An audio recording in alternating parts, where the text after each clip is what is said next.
Hey everybody, welcome back to our exploration of the story. This week we are into chapter 6, which is entitled Wandering.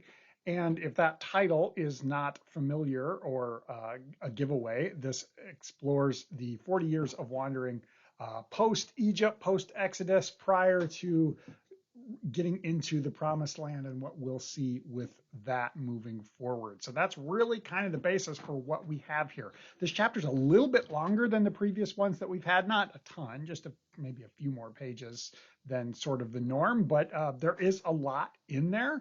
And interestingly enough, even though there's a lot in there and it's a little bit longer, my response to it might even be a little bit shorter because it really kind of seems like we just have a lot of examples of some very similar themes. But the main things that we talk about or that we're going to look at or that we're going to think about are, of course, the 40 years of wandering as a whole, the cause of their wandering, and really the passing on from one generation to the next generation as a culture. So that's kind of the major things that really come in here. Now, as we begin, we see an ongoing theme of a lot of complaints, which mostly boil down to, remember how good we had it in Egypt. It was so great there. All we had to be was slaves. But the people have really, really, really short memories. And this seems to be an ongoing theme. We've seen it in a previous chapter, and we continue to see it here as well.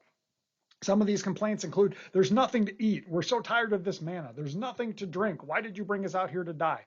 We're afraid of the inhabitants of the promised land.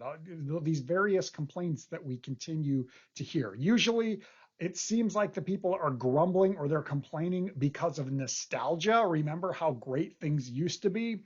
But at one point, we even hear about a plot to sort of overthrow the leadership and go back to Egypt. So there is at least a portion of the people who want to say flat out, we're not doing this anymore. Let's go back to what we know. Not just remember how great it was, but let's go back to at least what we knew. It's that theme or that idea of the devil that you know. Maybe you've heard that idea or that saying before. I think that definitely applies.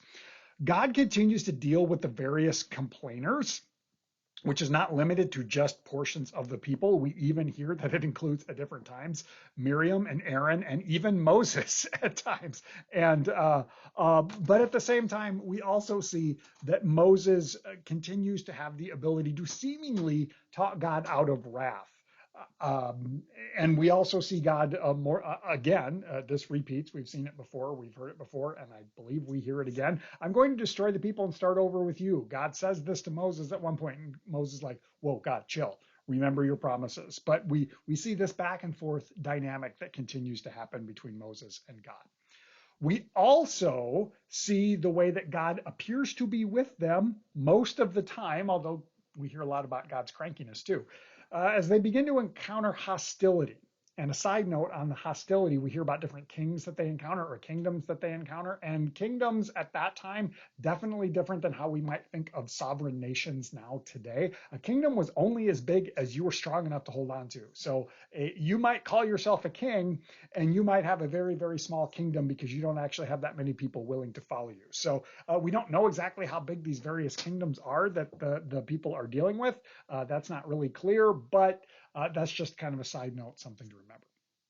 At one point, after a little bit of wandering, as they gradually have made their way towards the promised land, Moses sends out 12 spies to go and search out the land, and they're in there 40 days. There are 12 of them, as I said, and they include two guys named Joshua, who will be important later, and Caleb, and then 10 other guys. Now, they're gone for 40 days searching it out. And when things come back, they've got a fairly favorable report. At least the two guys really have a favorable report. And they're like, this is great and God's with us. Let's go do this. But the other ones are scared. We don't really know what they're scared of. They make up a lot of excuses, which may or may not be true.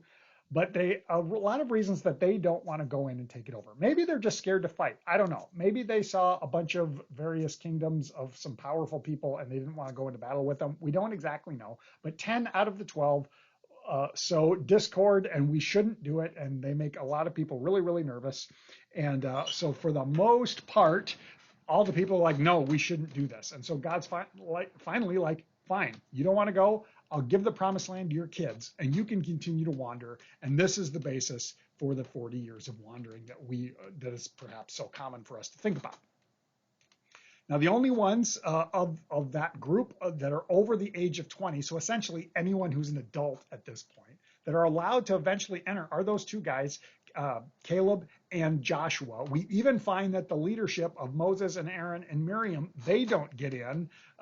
More on that in a little bit, but not even Moses, because at one point he fails to give credit to God for something that God does and apparently doesn't follow directions exactly correctly, and God takes issue with that. So not even Moses gets to enter into the promised land, though he does get to see it. During this period of wandering, we have several instances of the generational passing of the torch that we kind of talked about. Now, Miriam dies fairly early, though we don't actually hear that particular instance within what we have here in the story. But Miriam is an important figure because she is a leader amongst the people. And we see this example of God using women to lead as well. Even if the overarching story and narrative and culture didn't always support that, we do see Miriam as an important example of that. Now, Miriam is important enough in the Israelite culture or the Hebrew culture that was a very, very, very common name for girls. It was very, very common for families to name their daughters after Miriam. And in fact, even Mary, the mother of Jesus, Mary is the more Hellenized version or the Greek version of the Hebrew name Miriam. So even Jesus' mom was named after Miriam. Again, just a side note, something I thought worth mentioning. We also hear that Aaron dies, the brother of Moses, who kind of seems to be second in command along with Moses. His son Eleazar becomes the high priest. Aaron had been the high priest. They're of the clan of the Levites, and the Levites would continue to be the priests within the culture. But the position of high priest apparently becomes hereditary and is passed down from father to son, father to son, father to son, and that goes on for quite a long time. And this is the first example. So Aaron dies, and we've got the next generation of the high priests. And then eventually even Moses dies, and he is replaced in leadership by Joshua, who has long been his, sometimes we'll hear it assistant, or sometimes we'll hear his right-hand man or whatever, but it seems that Joshua has long been groomed to be the next leader, and God taps Joshua to lead the people when they actually go into the promised land. That's next time. Moses does give a long final address, and if you know where this is within the actual scripture, that falls in pretty much the entirety of the book of Deuteronomy. You guys think I get long-winded in terms of sermons? Moses talks for like 50 chapters. It's really long. But within this time, this is after the previous generation had all died out, and they're about ready to cross the Jordan and go into the promised land. And this is a reminder for the next generation of all that God has done. And all that God asks of them within the covenant. And that's the whole, we set before you life and choose life, life or destruction. And this is what Moses is doing. A whole portion of this is to remind the next generation, who may or may not have any living memory of what happened in Egypt, depending on how old they were or when they were born or whatever, that this is what God has done, and this is what God is asking of you. Do this so that your days may be long in the land that the Lord is giving you to possess. That basically is what all of this sums up, all of this long time in Deuteronomy. But he's really passing on that sense of faith to the next generation. And in fact, he even says that in the years to come, when your children ask about all these things, this is why it's important for us to know these stories and pass them along. Now, all of this is setting the scene for our next chapter, chapter 7, in which the people will begin to take on the promised land, or go into the promised land. Now, shifting gears here towards the end, and this will be fairly quick. As I usually do, I like to share some of the things that for me raise a little bit of red flags or feel just a little bit problematic.